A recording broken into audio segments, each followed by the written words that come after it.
Aristote, de manière étonnante, a toujours été conçu, pensé dans le judaïsme, comme étant quelque chose qui est opposé, comme si lui seul incarnait la raison et nous incarnerions la foi. Pas du tout. Toute la pensée de Maïmonide s'est construite pour mettre en adéquation Aristote avec le monde du judaïsme. Et d'ailleurs, il a été décrit, et pour cela, Maïmonide a été même menacé d'excommunion, c'est-à-dire de rejet. Mais son œuvre reste comme étant une sorte de pensée de la foi, ce qui est très difficile. Par nature, le monde de la raison n'est absolument pas en opposition avec le monde de la foi, et en particulier le monde du judaïsme.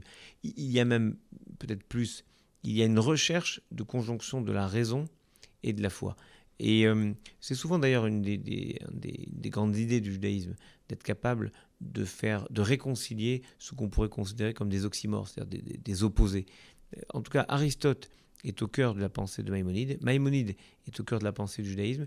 La recherche du sens de ce que nous faisons et notre capacité à nous relier avec les autres, ce que Aristote a très bien décrit, et en même temps essayer de comprendre le lien qu'on a avec la transcendance, ce qu'il y a au-dessus de nous, c'est ce que le judaïsme essaie d'apporter, non pas avec les mêmes réponses qu'Aristote, mais avec en tout cas le même cheminement de pensée.